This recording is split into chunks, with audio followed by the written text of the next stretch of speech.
It must be a hugely unnerving experience to realise that your actual workplace is haunted.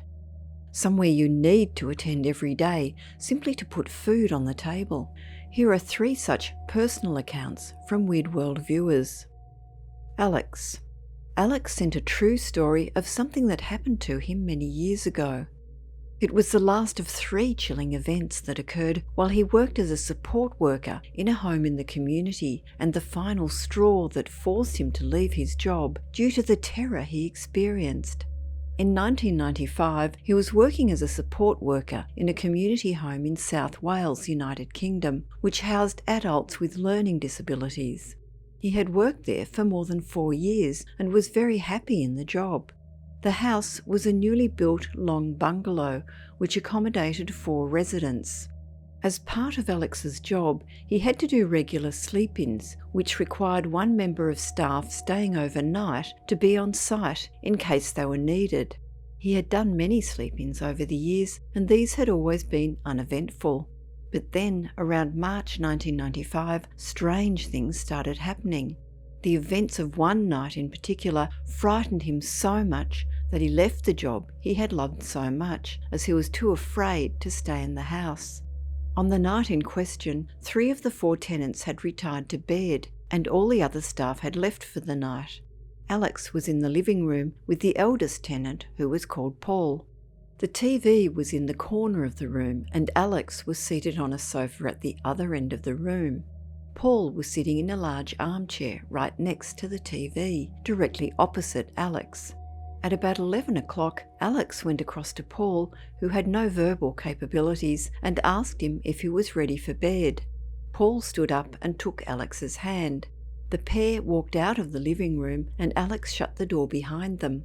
After he had helped Paul to bed, he walked back down the long corridor and went straight to the kitchen at the end, where he put the kettle on. As he drank a cup of coffee, he filled in the evening resident reports before reading the newspaper for a while. Then, at around midnight, he decided to return to the living room to watch TV for a while before going to bed. As he opened the living room door, he was immediately struck with the most terrible fear. The large armchair, which Paul had been sitting in earlier, was now pulled out into the centre of the room, facing the TV. Alex knew he had not returned to that room, and knew 100% that no resident had left their room in the past hour. At that time, he did not equate what was happening as possibly being supernatural. Instead, he felt certain that someone must have gained access to the house. In panic, he raced to the utility room beyond the kitchen and pulled a lump hammer from one of the cupboards. He then methodically went to every room, checking that all the windows were closed and locked, and entirely expecting to meet an intruder at some point. The thought that he might have to engage with an intruder scared him, but as it turned out, there wasn't one.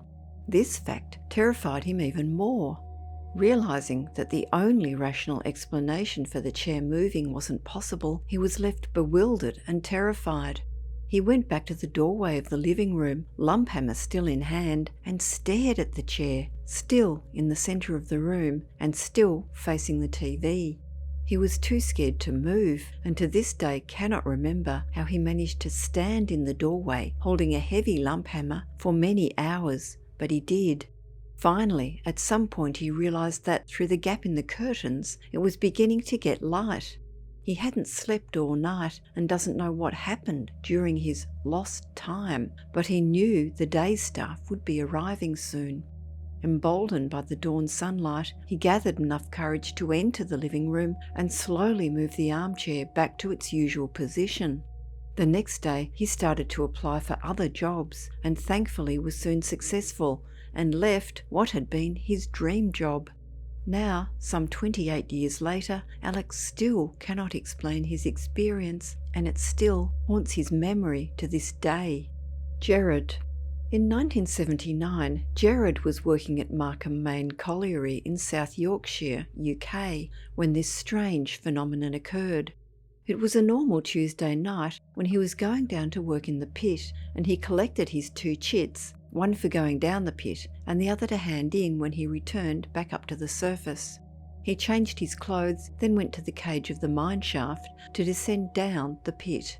On reaching the bottom, he had to walk with other men for about 10 metres to find out where they were working. He got onto the paddy wagon, which was like a train but pulled on wire, and reached his destination, where he was working on a conveyor belt connected to the coal faces. The 21 and 22 coal faces met by a chute, which now and then became blocked by a big piece of coal, which he had to break up. He radioed to get assistance, as there was a mechanism which stopped the conveyor belts, and on this occasion he was using a brand new system just installed. The night shift had been going for a good hour when Jared looked behind him at an old runway which had been closed off years ago. He felt hesitant to walk halfway down, which he needed to do to continue his work. In the normally warmish environment, he suddenly started to feel very cold and to see a thick mist coming from nowhere. Feeling terrified, he jumped back into his wagon seat and didn't turn around due to fear of what he would see. About 15 minutes later, the space returned to the usual warm temperature, and it took him a good hour to look around to see no mist and a normal runway. The following night, he went to work and, on picking up his chits, found a note saying he had to see the manager.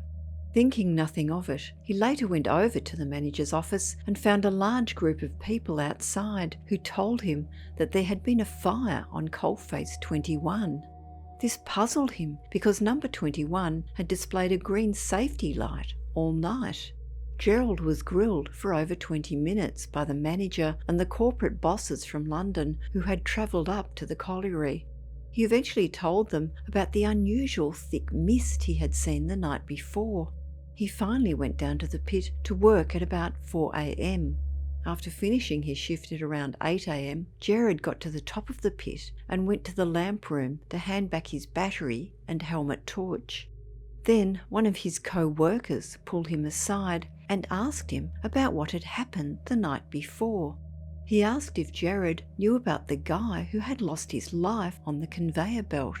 Jared had not, but deputies who had inspected the old runway had seen the evidence of the fatality. Some who had seen it never went back down the pit again, and many others had to take early retirement due to trauma from seeing it. The colliery was closed in 1996, but Jared still wonders about the apparent spiritual presence he had encountered. Conrad, from Texas, USA, works in a tool store and reports that he has had several otherworld encounters there in the 3 years of his employment. The latest was in mid-February 2023 when he was placing products in the back of the store and had what was this time an unnerving physical experience. He was able to describe it in very specific terms because of how it felt. The little finger or pinky, ring finger and middle finger on the right hand of someone or something brushed his neck on the right side, behind his ear and down closer to the earlobe.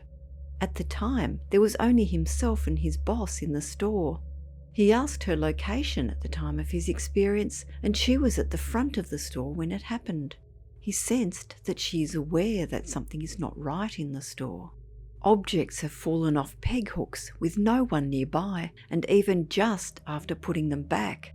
Items lying flat on shelves have simply slid off by themselves.